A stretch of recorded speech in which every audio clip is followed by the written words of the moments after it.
tumores cerebrales en el adulto. Yo incido mucho en este tema porque es bastante importante y, bueno, pues hay que saberlo evaluar y diagnosticar.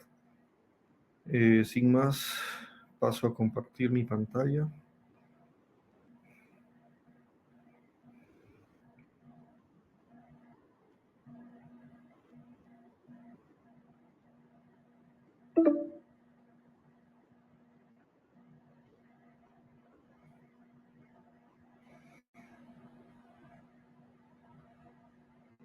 Bien, si ya se ve bien ahí. ¿Me escuchan bien también?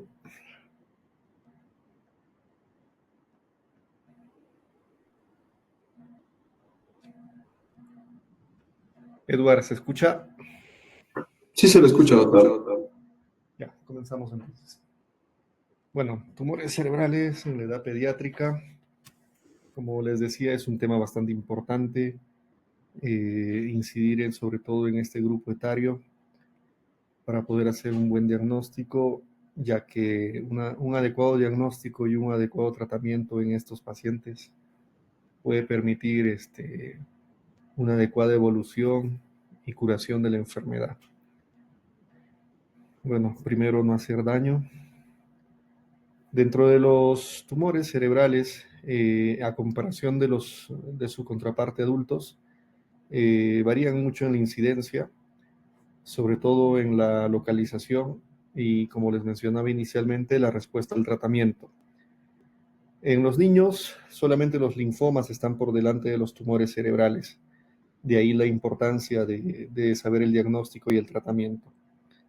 La cirugía sigue siendo el método de tratamiento más importante y hemos visto en las últimas décadas un índice de crecimiento bastante importante, sobre todo con relación a los sarcomas en los niños. Están en estudio algunos proyectos que nos van a permitir ver cuál es la causa de estos sarcomas, sobre todo aquí en Perú. Y bueno, hace falta clasificarlos de alguna forma y sobre todo en base a su localización para poderlos clasificar. Desde el punto de vista semiológico, pues los mecanismos de producción de los síntomas y signos se basa principalmente en 4 aspectos. El primer aspecto, el más importante, Doctor, es el disculpe. aumento. ¿Sí? Aún está presentando la pantalla. Por eso les preguntaba, pues, a ver, ¿qué pasaba? Ahora sí se ve. Ya, chévere, entonces vamos a continuar en este punto ya de la semiología. Como les decía, existen 4 mecanismos importantes. El primero es el aumento de la presión intracraneal. El segundo por destrucción o compresión local del tejido cerebral afectado. También por la compresión de los pares craneales y la inestabilidad electroquímica, que puede ser eh, por excitabilidad o todo lo contrario, por un síndrome deficitario. Los síntomas son de 2 tipos, pueden ser focales, no focales, perdón, o inespecíficos, que están relacionados al incremento de la presión intracraneal. Esto no solamente es válido para los niños, también es válido para la sintomatología, la semiología en el paciente adulto. Y los síntomas inespecíficos van a estar en relación a incrementos de la presión intracraneal. También hay un síndrome focal o específico que está en relación a la localización de la lesión y de la afectación del tejido a ese nivel. Bueno, la cefalea es el síntoma más frecuente que vamos a tener tanto en niños como en adultos, pero tiene ciertas características esenciales, que es un dolor de cabeza opresivo, la intensidad es moderada, no es un dolor que viene y va, es un dolor constante, progresivo, que puede ser generalizado o también retroorbitario. Es a predominio matinal principalmente por la producción de líquido cefalorraquídeo durante la mañana, donde aumenta la presión intracraneal de forma fisiológica, y de haber ya alguna patología de base, pues incrementa el dolor. Empeora con las maniobras de Valsalva, un niño que llora durante la defecación, durante el estornudo, o incluso pueden llegar a desmayarse, pues habla a favor de este tipo de dolor, y casi siempre se acompaña de náuseas y vómitos. Otros síntomas que podemos encontrar dentro de los inespecíficos, pues puede haber una visión borrosa y también por efectos del nervio, sobre el nervio óptico, lo que se traduce en papiledema. También puede haber visión doble o diplopia, que traduce la afectación del sexto par craneal, que es el par craneal con el recorrido más largo intracraneal. En los más pequeñitos, pues puede haber diastasis de suturas y macrocefalia. Los tumores infratentoriales, ya como introducción, son los más frecuentes en la edad pediátrica.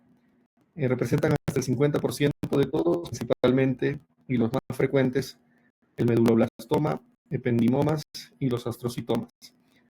En su contraparte de los adultos, los astrocitomas o gliomas serán los más frecuentes, sobre todo en un grupo etario entre los 40 y 60 años.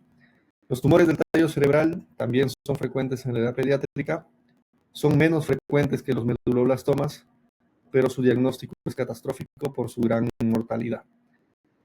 Hablando ya específicamente sobre el medulloblastoma, como decíamos, es el tumor maligno más frecuente en los niños. De todos los tumores primarios del sistema nervioso central, representan el 30%.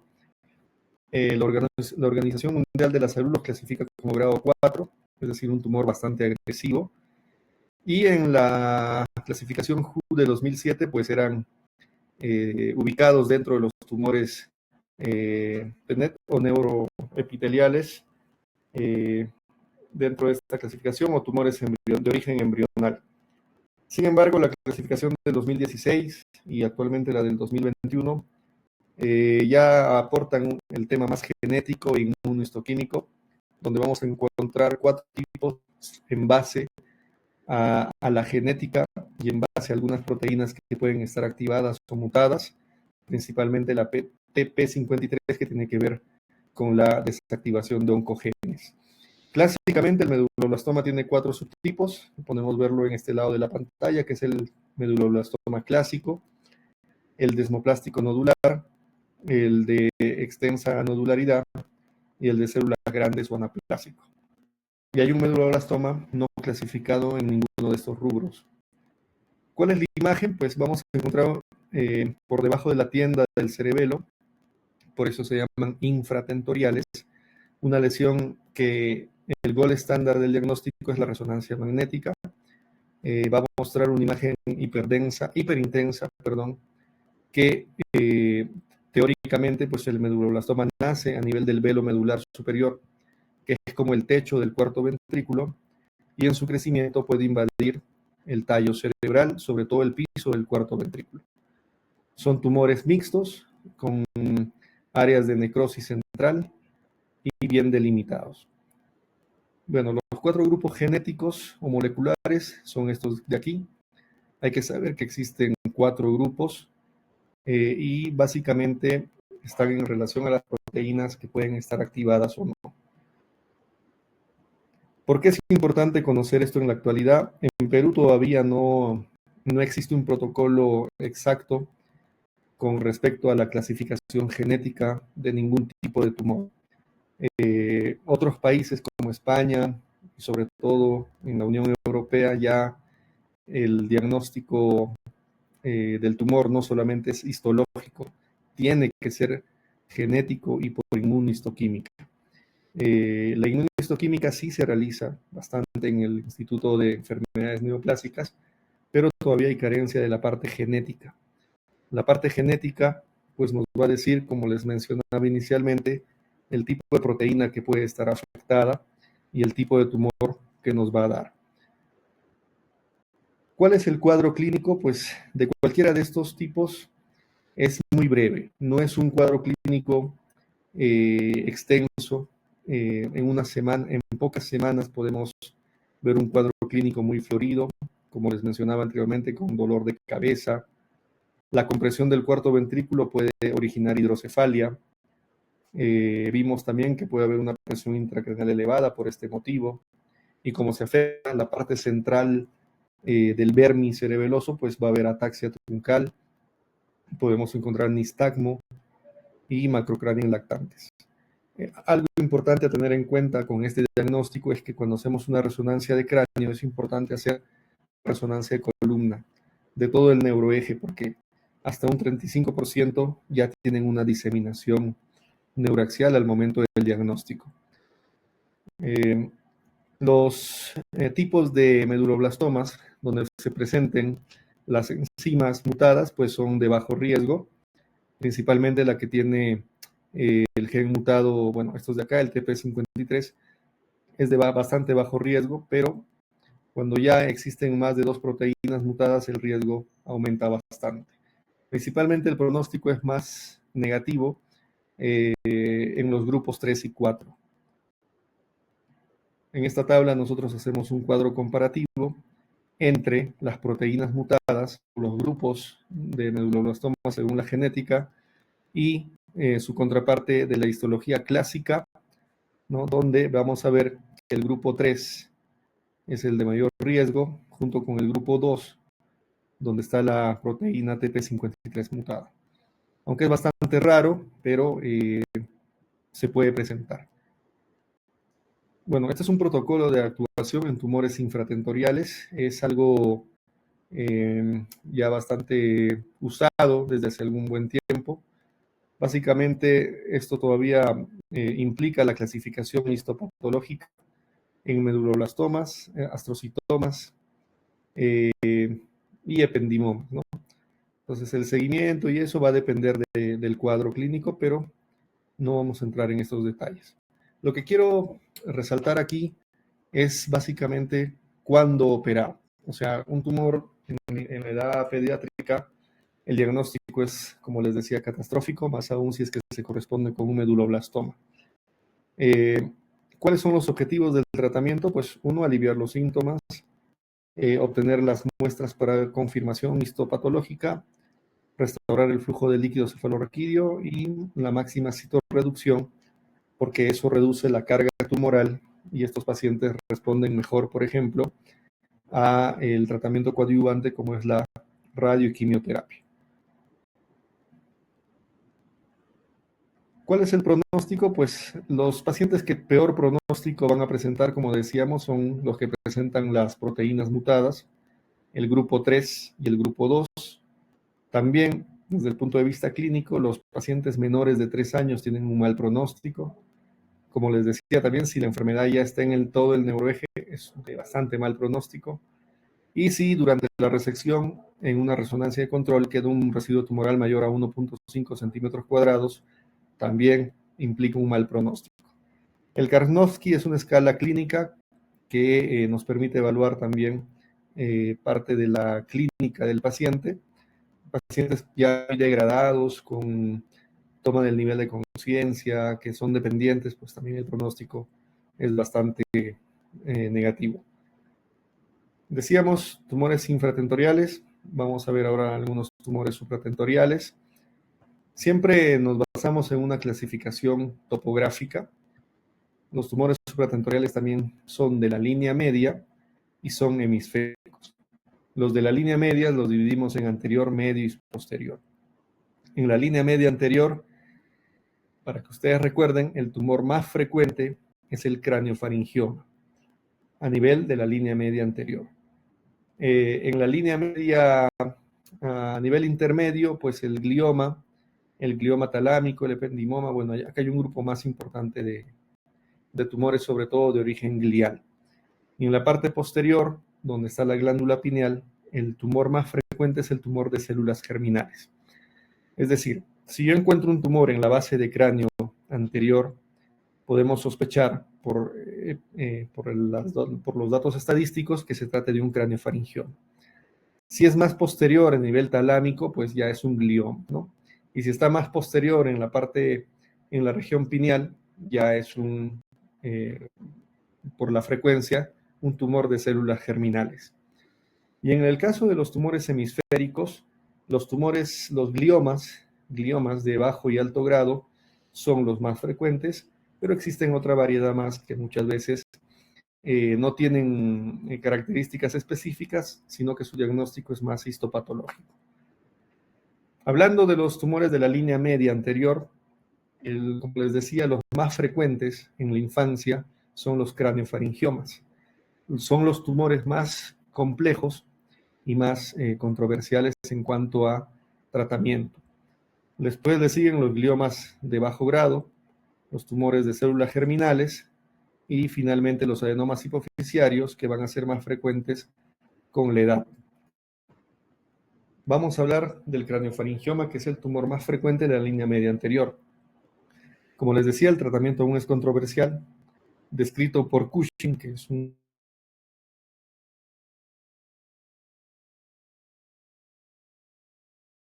cirujano.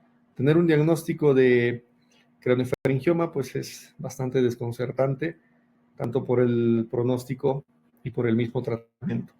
A pesar que su histología y la WHO los clasifica como tumores benignos, ellos se comportan como tumores malignos.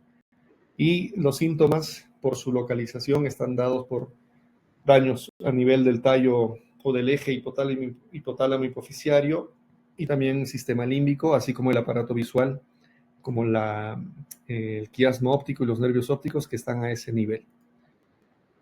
El piste epidemiológico, pues aquí dice que es raros porque dentro de todos los tumores ya de la infancia, considerando tanto los supra e infratentoriales, no es de los más frecuentes.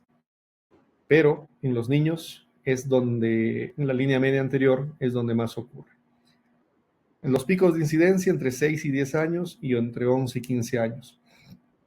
Su origen es embrional y pueden producir hidrocefalia, y existen dos tipos, el adamantinomatoso y el papilar, y hay un tercer tipo que es el combinado. El 50% de los síntomas están en relación a dolor de cabeza, los síntomas visuales por la afectación de los nervios ópticos y principalmente una disfunción endocrina dada por el falla en el crecimiento. Puede haber un retardo, puede haber una pubertad precoz también. Por alteraciones del hipotálamo, puede haber, por ejemplo, una ganancia de peso excesiva, son niños obesos que no ven, ciegos, ¿no? Puede haber una diabetes insípida y todo el cortejo sintomático que todas esas afecciones implican. El diagnóstico diferencial lo vamos a realizar con las otras patologías que habíamos estado mencionando. Si es una línea media más posterior, entonces pensamos sobre todo en los gliomas. Si es un paciente un poco mayor, por ejemplo, ya adolescente o que esté entrando a la adolescencia, vamos a pensar más que nada en un adenoma pituitario. Y si la lesión está más posterior en la región pineal, ya pensamos en un tumor de células germinales. El tratamiento, bueno, inicialmente hay que hacer una evaluación oftalmológica, endocrina y también psicológica, ¿no? La afectación hipotalámica puede generar trastornos psiquiátricos. Entonces, en estos niños con hiperactividad, retraso del crecimiento, pubertad precoz, alteraciones hidroelectrolíticas, tenemos que sospecharlos. Si hay un panhipopituitarismo, por ejemplo, pues tenemos que poner una terapia hormonal sustitutiva. Y si tuviera convulsiones, dolor de cabeza, tratamiento sintomático. El abordaje es quirúrgico, ¿no? Pero existen varias variantes, como está el abordaje transcraneal estándar y el abordaje endonasal endoscópico por vía endoscópica, que es lo que en la actualidad está de moda, por decirlo de alguna manera. Bueno, hay muchos abordajes. En realidad, los abordajes clásicos que se describen desde el siglo XX, pues a través de unas craniotomías, implican la vía subfrontal, terional, interhemisférica, transcortical, transventricular, interhemisférica anterior, posterior, suboccipital. Bueno, existen una variedad de abordajes que no están en desuso aún, son transcorticales, es decir, implican hacer incisiones y retirar y hacer craniotomías. Pero aquí les presentamos, por ejemplo, un paciente que se presentó con esta imagen que ustedes pueden ver acá, que se decidió realizar mediante un abordaje endonasal endoscópico con diagnóstico de craniofaringioma infundíbulo tumoral o papilar. Entonces aquí Vamos a ver algunos reparos anatómicos, la silla turca, ya esto es en la parte posterior, después que hemos retirado el rostro esfenoidal. Vamos a tener aquí la silla, el receso óptico carotídeo, es decir, las carótidas aquí, el nervio, la impresión del nervio óptico y el clivus, es lo que vemos por dentro. Vamos a tener que drilar la base de cráneo para encontrar las estructuras posterior a las estructuras óseas, ¿no? Lo que estamos quemando aquí ya es la dura madre. Vamos a abrir esa dura madre y vamos a encontrar esta vista, pues donde está el tumor, el quiasma, y estamos abriendo la parte superior del mismo, ¿no? Que se llama lámina terminal. Bueno, aquí ya hacemos una disección extracapsular. Vamos a adelantar un poquito esto. Y vamos sacando por piezas el tumor, ¿no? La idea siempre es la resección tumoral completa, pero en la filosofía de trabajo de los craniofaringiomas, como ellos están pegados al hipotálamo, a veces resecar toda la lesión implica más daño que beneficio. Y una tormenta hipotalámica postoperatoria pues es bastante rara, pero compleja de tratar, y prácticamente ningún paciente sobrevive a eso. Esta es una resección tumoral completa. Vemos arriba los foramen Monro, el plexo coroides, y bueno, hacemos el cierre de este tipo de cirugía. Vamos a presentarles un caso que me gustaría también su participación. Yo sé que tienen un examen en unos días, pero pienso que esto también es un tema importante. Hay un niño de 2 años de edad que llega al cuerpo de guardia, o sea, a emergencia, con cuadro emético y pérdida progresiva del estado neurológico. Tenía una escala de Glasgow de 10 puntos, anisocoria y una hemiparesia derecha. Estaba taquicárdico y con hipotensión arterial. El médico de guardia que lo recibe decide hacer una craniotomía descompresiva. Bueno, primero le hace una tomografía cerebral, donde vemos esta imagen hiperdensa dentro del parénquima cerebral intraaxial, pero que tiene un componente también quístico nodular. Y es de gran tamaño, ejerce efecto de masa. La interpretación de la imagen que nosotros hacemos, pues como les comentaba, es una lesión cerebral intraaxial, de bordes aparentemente bien definidos. Signos apopléticos quiere decir que esta parte blanca es que ha sangrado, ¿no? Hay desplazamiento de la línea media, y con todo esto se decide hacer una craniotomía descompresiva. El paciente, bueno, los padres, los familiares nos refieren que tiene un aparente buen desarrollo psicomotor. No quejas, o sea, es como una lesión que se descompensa por el sangrado. El paciente es producto de un parto tóxico sin antecedentes perinatales, a excepción de que es un producto de la fertilización. Es lo que nos llamó la atención. Y bueno, los signos que hemos visto sugieren una hipertensión intracraneal.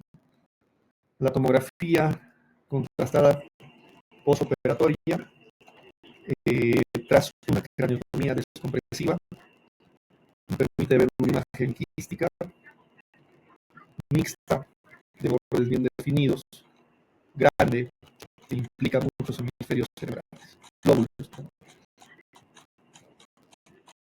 y bastante de una perilesional. Felizmente, la craniotomía descompresiva nos permitió mejorar el estado clínico del paciente, y se realizó una resonancia magnética cerebral contrastada, donde se define mejor las características de la lesión con bordes bien hipercaptantes, bien definidos, un centro necrótico, bastante vascularizado, ¿no? Y un edema cerebral también bastante importante. Aquí lo que nos llama la atención es que el informe radiológico lo informa como astrocitoma anaplásico. Bueno, vamos a hacer, en base a estos hallazgos, una discusión diagnóstica. Se basa en 3 pilares. Todo paciente neurológico tiene que tener una buena historia clínica, en este caso el cuadro clínico, el cuadro imagenológico y el anatomopatológico son los que nos permiten determinar el diagnóstico y sobre todo el pronóstico. Bueno, si no conociéramos la anatomía patológica de este paciente, tenemos que hacer un juicio clínico en base a la experiencia y a los conocimientos. Por eso les presento aquí algunos detalles de algunos estudios que están considerados, por ejemplo, en algunos libros, donde se plantea que los tumores sólidos más frecuentes en los niños son los tumores primarios del sistema nervioso central, con incidencia que va desde 2 a 4 por 100.000 niños por año. Esto de forma general. Repasando, los tumores primarios pues, representan los nuevos diagnósticos de cáncer solo por detrás del linfoma, como dijimos inicialmente. Representan hasta el 30% de muertes por cáncer. Y incluso entre 0 y 14 años constituye la primera causa de neoplasia. Dentro de los más frecuentes de la edad pediátrica están el astrocitoma pilocítico, los tumores embrionarios y los gliomas malignos. Pero esto lo vamos a recordar dividiendo estas lesiones en infra y supratentoriales. Bueno, esto es un poco más de lo mismo, pero aquí, en esta tablita que viene en este libro de neurocirugía, vamos a ver los tumores más frecuentes, el segundo más frecuente según el grupo de edad. Por ejemplo, si yo tengo un niño entre 0 y 4 años, el más frecuente es el tumor embrional y donde también puede estar presente el meduloblastoma. El caso que le hemos presentado como ejemplo tiene 2 años, entonces caería en este grupo etario. A medida que va aumentando la edad, pues el astrocitoma pilocítico se hace más frecuente.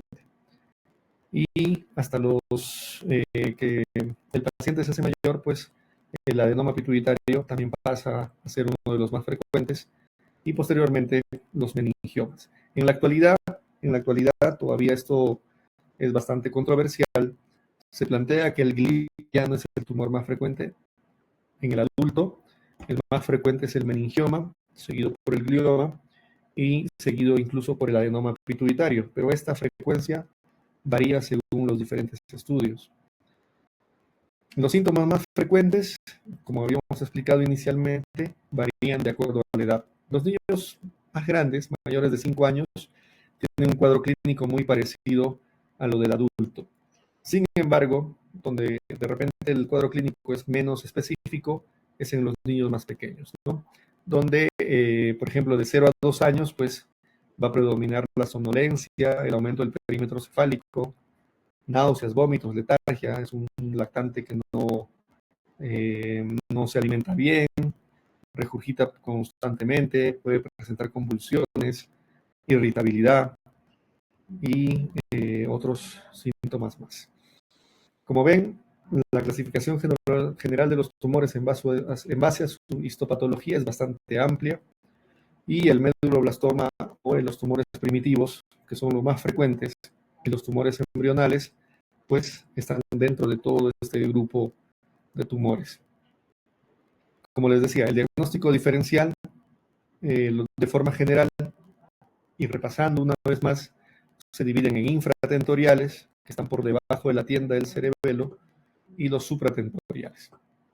Esto ya lo hemos visto, pero lo vamos a volver a repetir. En este grupo de los infratentoriales, dijimos, meduloblastoma el más frecuente.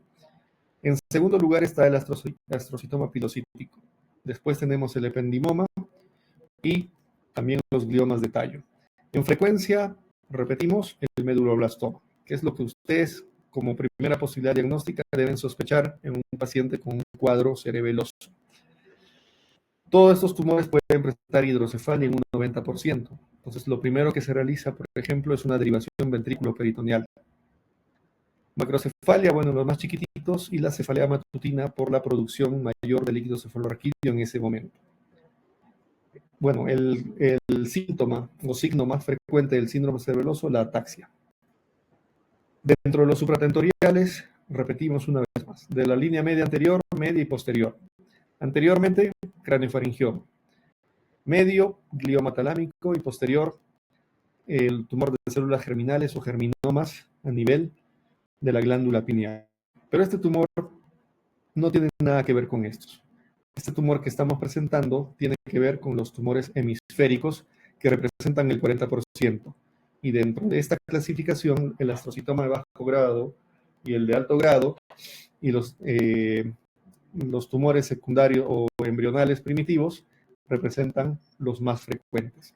Entonces, en este paciente podemos plantear dos posibilidades: o se trata de un glioma o es un tumor de origen embrional.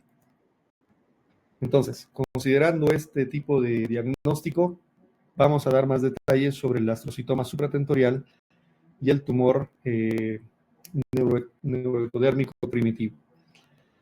Los astrocitomas supratentoriales también vienen de 4 grados, ¿no? El WHO del 2007 los clasifica en 4 grados desde el punto de vista histopatológico.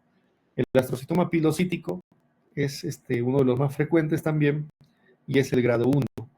Pero el diagnóstico de glioblastoma multiforme, por ejemplo, ya cambia todo el panorama. Hay varios criterios, San-N y Mayo, que son los criterios histopatológicos, son los que los puede dividir este grado, ¿no? En este subgrupo. Entonces, los astrocitomas supratentoriales son hasta el 35% y casi nunca están en la línea media. Los de la línea media hemos visto que implican otras variantes. Y los tumores embrionales, la mayoría son en menores de 2 años de edad. Entonces, considerando que nuestro paciente tiene 2 años de edad, pues podría estar en este tipo de clasificación, ¿no? ¿Y cuáles son las características típicas? Pues una masa hemisférica, en la resonancia es una masa sólida, con realce de contraste no homogéneo, con quiste, hay una hemorragia intratumoral frecuente y puede haber metástasis. Este patrón pues va bastante en relación al caso que estamos presentando. ¿Cuál es el tratamiento? Pues el tratamiento de un astrocitoma supratentorial pediátrico es la cirugía. Ahora, si hacemos un diagnóstico histopatológico de un tumor glial de bajo grado, en 5 años el patrón de evolución va a ser hacia la progresión. Es decir, estos tumores que inicialmente eran benignos pueden pasar a una modalidad maligna. Y si desde el momento de la biopsia, la sobrevida, el diagnóstico es de un glioma de alto grado, la sobrevida va solamente entre 18 y 42 meses. Se haga lo que se haga. Entonces, la escala de Karnofsky tiene que ver mucho con la evaluación o con el pronóstico. Mientras más resequemos, ¿no? Mientras más lesión se saque, se plantea que el margen tumoral, incluso más allá del tumor, ya donde nosotros encontramos tejido cerebral normal, tiene que ser hasta de 5 a 10 milímetros. Todo eso implica una amplia mejora en la sobrevida, pero esto va en contraposición a que el tumor, por ejemplo, esté en un área elocuente. Si está en un área de Broca o Wernicke o otras áreas que ustedes conocen, resecar más va a dejar más secuelas durante el posoperatorio. Y la edad es controversial, ¿no? Supuestamente mientras más joven mejor por la neuroplasticidad, pero va a depender siempre del diagnóstico anatomopatológico. La terapia coadyuvante no está bien establecida, pero se plantea que antes de los 3 años está contraindicado porque la radioterapia, por ejemplo, puede generar necrosis, puede haber mielopatía, leucoencefalopatía, injuria vascular, desbalance de hormonas, ototoxicidad y otros problemas más. La quimioterapia en la actualidad no es una terapia todavía bien establecida, estadísticamente significativa, no muestra ningún tipo de variación, se use o no se use, pero la importancia de mencionar la clasificación genética es que hay terapia genética y la terapia génica pues va enfocada a la enzima que en este caso puede estar mutada y hay ya ciertos medicamentos que actúan frente a estos hallazgos. Eso es en cuanto a los astrocitomas o gliomas, ¿no? En relación a los tumores neuroectodérmicos primitivos o embrionales, pues el 60% de los casos se presentan antes de los 5 años. Aparición esporádica. Es decir, un niño que está bien, está normal, de un momento a otro puede sufrir una descompensación. Son bien circunscritas, pero son invasivas a nivel microscópico. Crecen rápidamente y el diagnóstico siempre se hace antes de los 3 meses de evolución. Hay un deterioro neurológico rápido como resultado de la hemorragia intratumoral. Y son lesiones grandes, gigantes al momento del diagnóstico. Como ven, este patrón se corresponde bastante con el del paciente que estamos presentando. Por ejemplo, este es otra imagen de ejemplo donde podemos ver un tumor neuroectodérmico primitivo. Tiene algunas áreas de apoplejía, es decir, ha sangrado porque crece muy rápido, ¿no? Y algunas áreas hipodensas en relación a necrosis. El tratamiento en estos casos es multimodal, implica el tratamiento quirúrgico con el margen oncológico que hemos descrito. También a veces cuando el paciente o la familia no quiere un procedimiento quirúrgico, se puede hacer una biopsia táxica, que es más focalizada.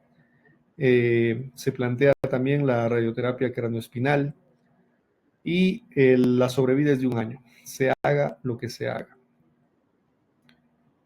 Bueno, a manera de conclusión, ha sido difícil probar que la quimioterapia prolongue la vida en estos pacientes tras el diagnóstico. La tasa de recurrencia sigue la ley de Collins. Actualmente mis 4 estudiantes que tengo, pues el día que nos volvamos a ver me tienen que describir en qué consiste la ley de Collins. Eso lo voy a dejar para que ustedes lo puedan buscar. Bueno, eso sería la presentación de hoy día. Espero que haya sido de su agrado y es lo que podemos brindar en estos momentos. No sé si tienen alguna duda o alguna pregunta ahora.